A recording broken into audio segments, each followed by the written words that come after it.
Hi, welcome to my run-through for Harbinger Week 1 in the new season, Season of the Lost, the Season 15. So, all new, we've lost our Breach and Clear, we've lost Sundering Blast, so both Ultras and Champions are going to take a bit longer, at least at the start of the season. I haven't unlocked all of my artifact mods yet, so there may be things in there that speed things up a little.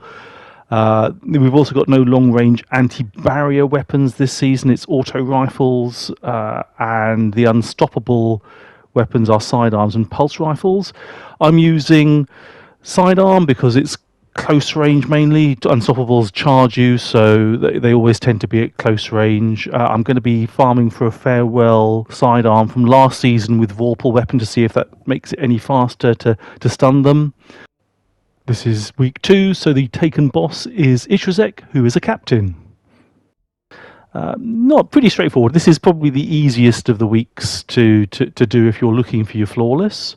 So this is the one I would recommend doing.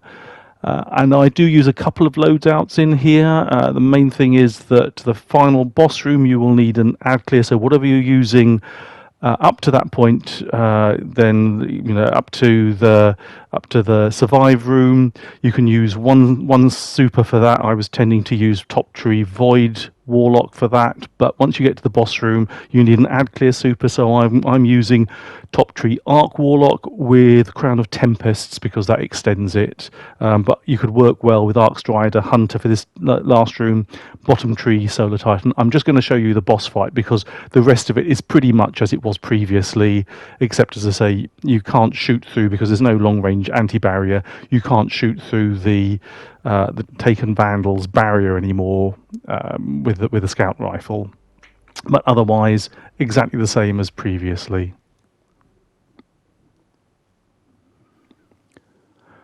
Right, you can see here I am just outside the boss arena. I'm waiting for my grenade to recharge so that with Top Tree Arc Warlock, that extends having all your abilities charged, makes it last longer. So you can see there's 2 light drinker taken acolytes that spawn that when you kill them drop. They're called, when you try and pick them up, they're called relics, but they're kind of the arc balls. You need to throw those at the boss in order to strip the invulnerability shield. So jumping up here, you can see there's a lot of quite aggressive taken scions. So I am using my super here to clear them out really fast so they can't regenerate, they can't split and regenerate. You can see that with Crown of Tempests and fully charged abilities, this super lasts for ages. But as I say, Arc Strider Hunter or Bottom Tree Solar Titan with the sunspots would do probably just as well here. Right, so I have to wait for my super to finish. Now all I'm doing is grabbing the relic. The boss tends to, I found in the past, tends to rotate anti-clockwise around this shard fragment, so even though I damage him from here, and you would think, that would make him follow me in, I can hear he's moving round to my left.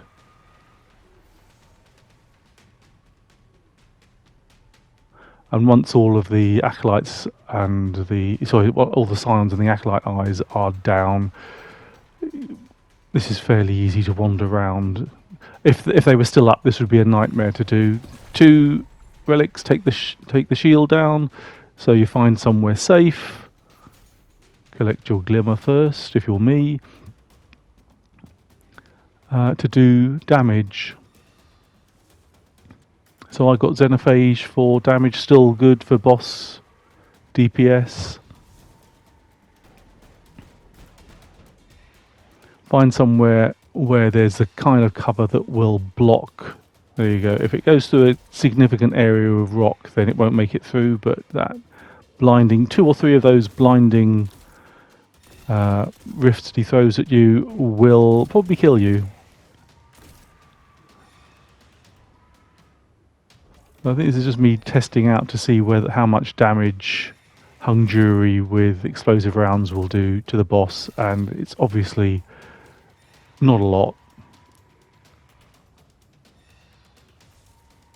But it's very nice having infinite ammo, so if you did run out of Xenophage and you had the patience, you could just whittle him down with primary. So there were 3 damage phases and they're all identical.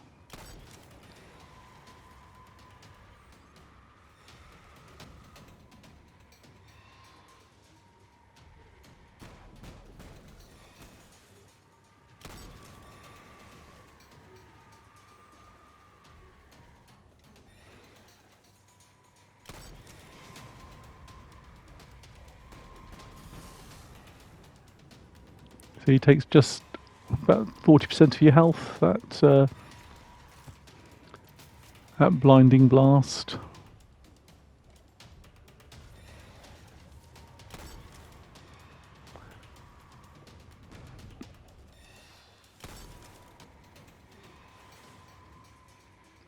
So I think next shot should see him go into the immune phase again. So I'm coming out here. Oh, there's a nice bit of heavy that's dropped from earlier. And I'm just going to finish off. I'm not going to use any more Xenophage because that would be a bit of a waste. So I need to get a little chip of damage to get him down to 2/3.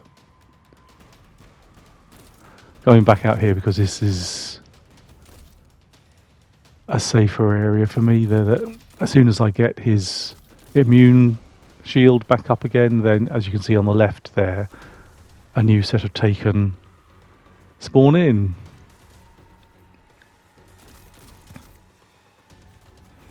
So I'm going to camp here, wait for my super to regenerate. It's almost done.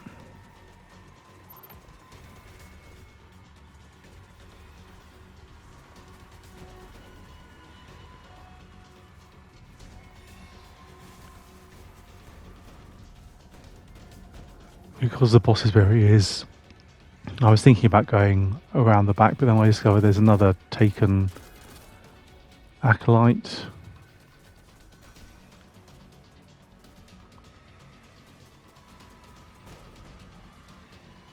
Looking to see if there's a second one, but I think as long as you've got 3 or more of those balls have spawned or have been created by killing the Taken acolytes, no, there's no more. There's only one would have spawned in that phase. So up.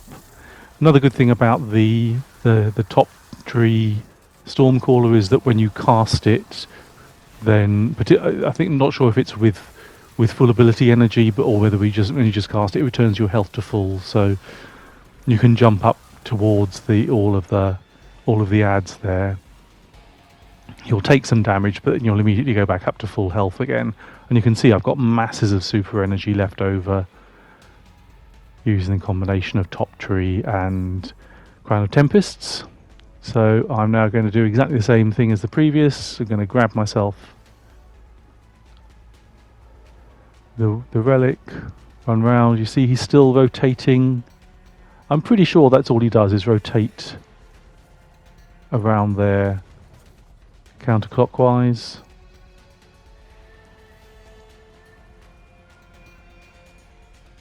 Alright, strip the shield, and it's now boss damage time again.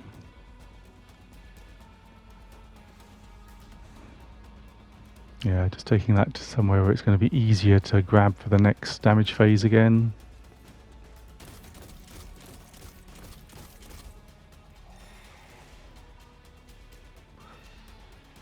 Turns out this isn't too bad a place to spot because for damage, because he can't throw his blinding rifts through here. If he stamps, you're too high up, and he still backs away every now and again, so you can get a shot from Xenophage on him. So I do try coming back here for the 3rd damage phase, but for some reason the stamp attack, the stomp attack, does make it through. So I'm not sure what's the difference between this phase and the next phase.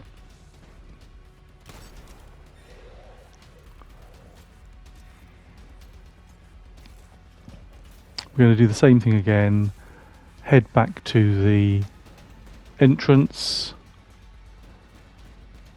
where I know I've got some heavy ammo, and because my super is nowhere near as far, I'm going to have to far advanced. I'm going to have to wait out here for a little while for it to regenerate at some point, but wait somewhere safer. You'll notice if you don't die, then this area outside, there's no barrier to stop you getting there, whereas if you do, a barrier suddenly appears. So another good reason to try and do this flawless. Right, I won't make you sit through the whole of my super regeneration period, so we'll just fast forward a little while. Delete some blues. And then final phase, exactly the same as before. Just get the immunity shield back up to respawn the adds.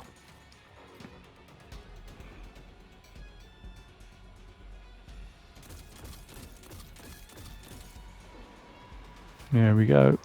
So the adds will be up on the right again this time.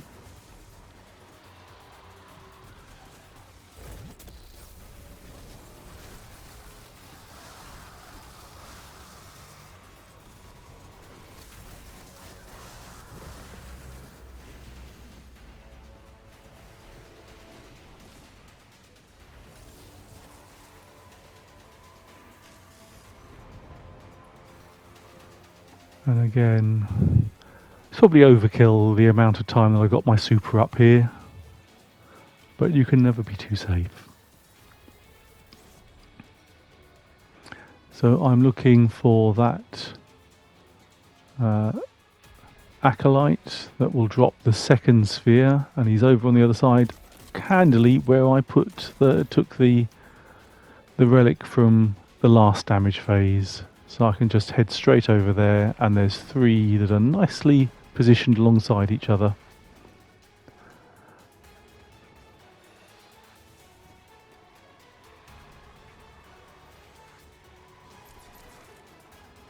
I'm trying to bait him into that same position as I was in last time.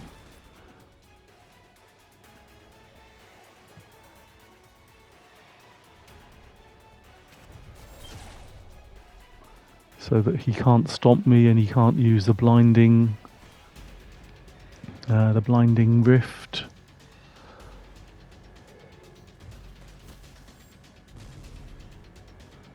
As I say, this time around, for whatever reason, I'm not protected from the attack. I'm trying this because this looks slightly higher up. Tried here as well, but you can see the stomp again gets me there. So, but anyway, you're still pretty well protected here.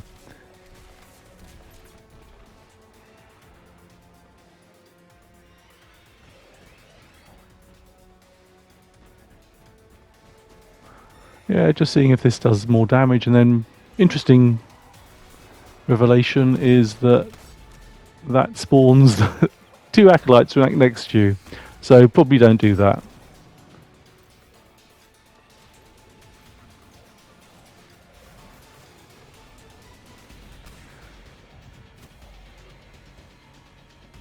But that's obviously a mechanic, so if you waste one of the relics, then it's not game over.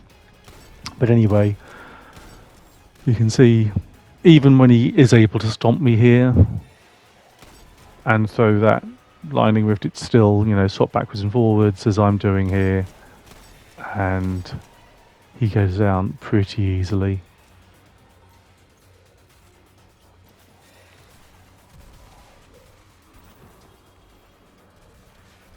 There you go, so that is the week 1 Harbinger, Akarith. I hope you make it through, and I hope it's a a lot easier than, well, I say easier than the run. Mine was a very straightforward one. This was the first attempt of the new season, and as I say, I didn't find it any more difficult than previous seasons have been.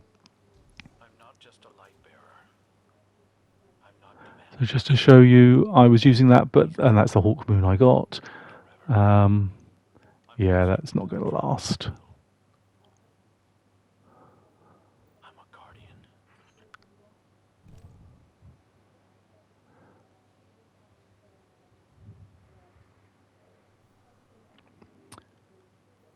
But for previous sections, I was using this Lonesome.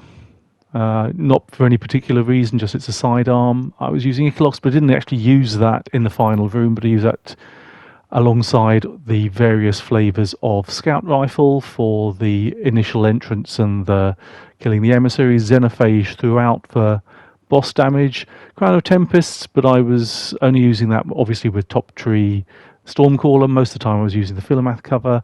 Most of the time I was doing Top Tree Void with Controverse Hold. You can see the unstoppable sidearms, using the Wild Hunt for Arc Resist, Dread of the Hezen Lords, but that was mainly for the scavengers, and then Wrath for just in case I was generating any Warmind cells from Xenophage. And that's it. So as I say, straightforward. I hope your run goes smooth.